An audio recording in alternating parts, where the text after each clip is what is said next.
So recently, my mom and my sister, they were cleaning up, and they found this really old notebook of mine, and it had a to-do list in it.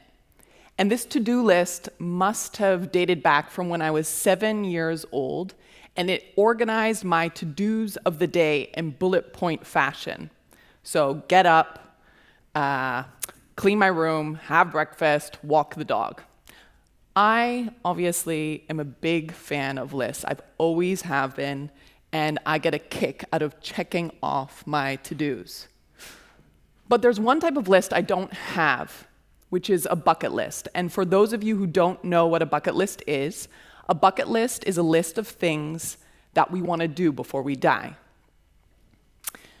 Now, according to Google, the most popular things to put on your bucket list nowadays are things like swimming with dolphins, getting married, learning a new language, seeing the northern lights.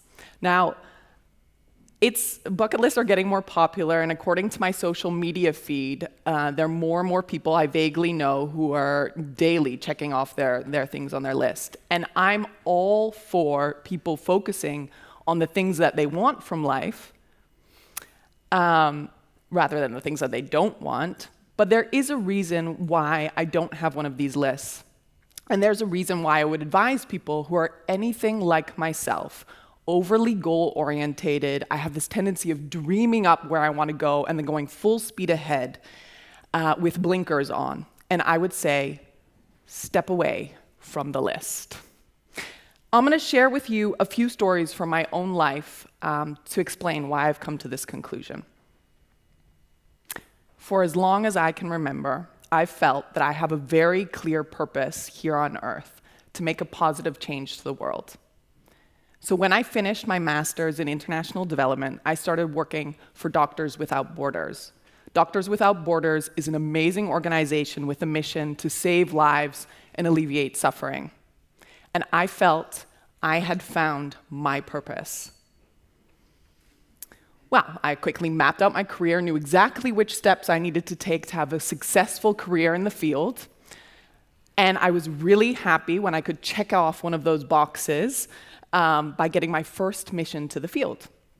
And I arrived in the field in South Sudan in the middle of nowhere, and I arrived on this miniature plane, and I got off, and the airstrip was just like this field with at the end of it a crashed miniature plane.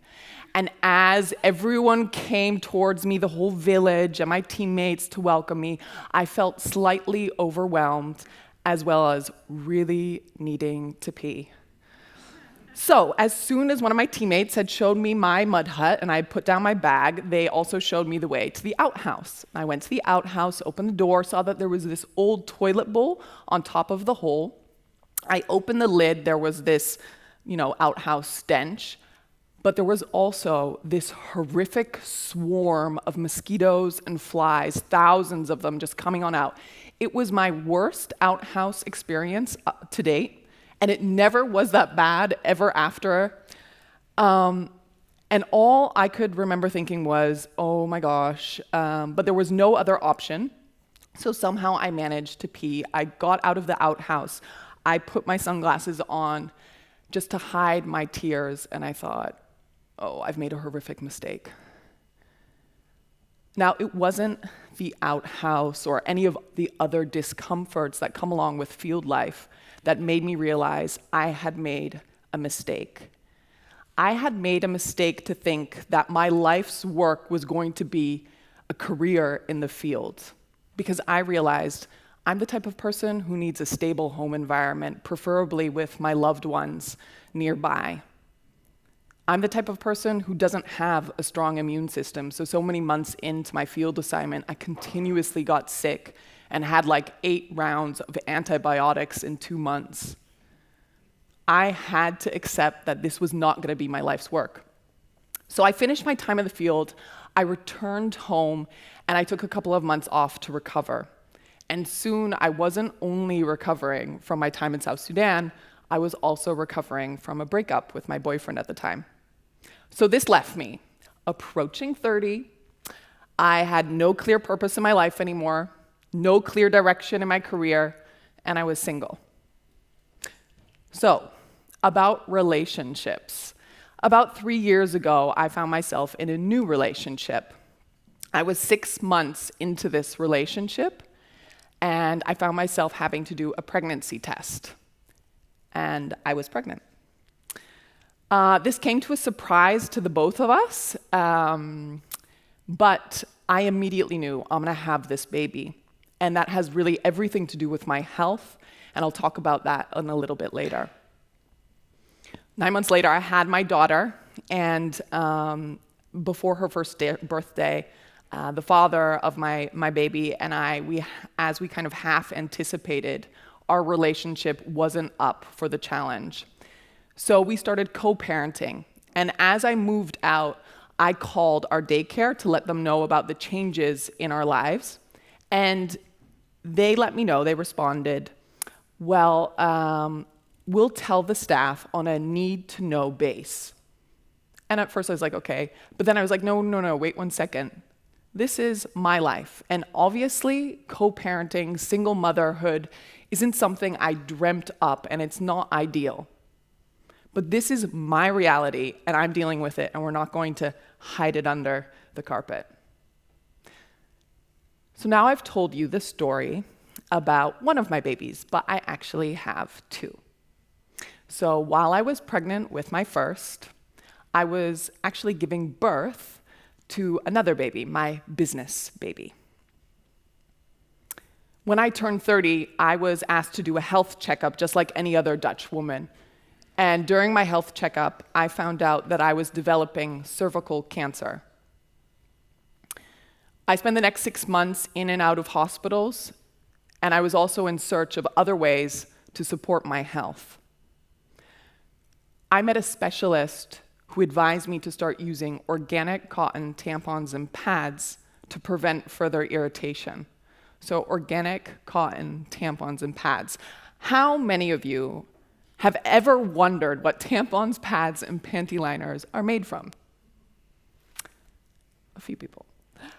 Up till then, I had never asked myself that question. But considering I had been using these products for over 15 years, near or inside one of the most absorbent parts of my body, I was curious, yet a little skeptical.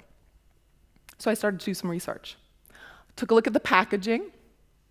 That didn't help me. It doesn't list any of the ingredients.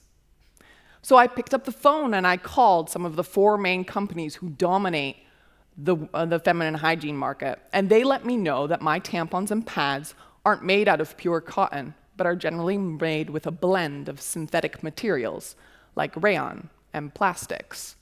I wanted to know more. Digging deeper, I found out that many products contain perfume, superabsorbent pearls, that if they contain cotton, cotton is one of the most sprayed upon crops in the world. To top it all off, there's no specific EU regulation that this industry needs to follow with respect to the labeling of the product or the specific content of the product. Such intimate products. Now, while research is thin and inconclusive, I will never know if my personal story would be any different if I had known this before. But I wish I had. But what I do know is that this is a story worth sharing.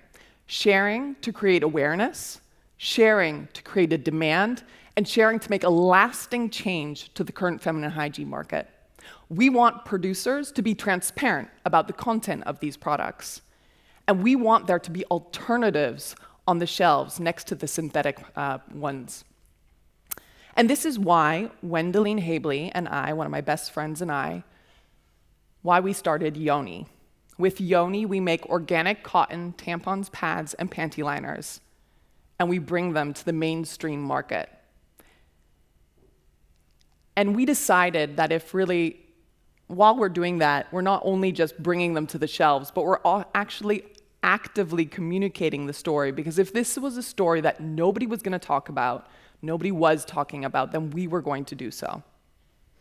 And I'm proud to say that after 3.5 years in the business and a little over 2 years in sales, that we've actually made this change here in the Netherlands. So in the Netherlands, you can go into our largest mainstream supermarket and drugstore chain, and you can find Yoni's organic cotton tampons, pads, and panty liners. And this is the first time in almost all of Europe that this type of product is on a mainstream shelf. Thank you.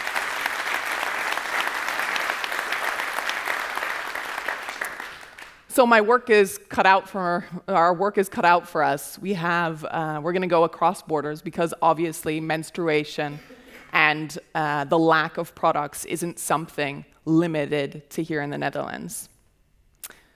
So nowadays, I can go to a dinner party and I can introduce myself as Mariah, the co-parenting single mother with a tampon company.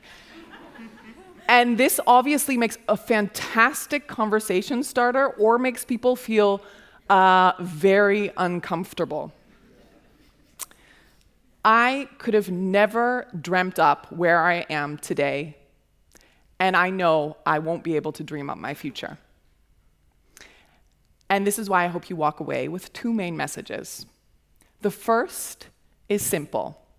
Join us on our mission to protect vaginas globally. Share this story with the women and girls in your lives. And the second is slightly more complicated and has taken me some time to figure on out. Often, the best things in life are things you can't pre-plan or think up. So if you're like me, goal-orientated, with high expectations for yourself and others, my advice would be let go. And remember that life isn't about what happens, it's all about how you choose to deal with its challenges. Thank you.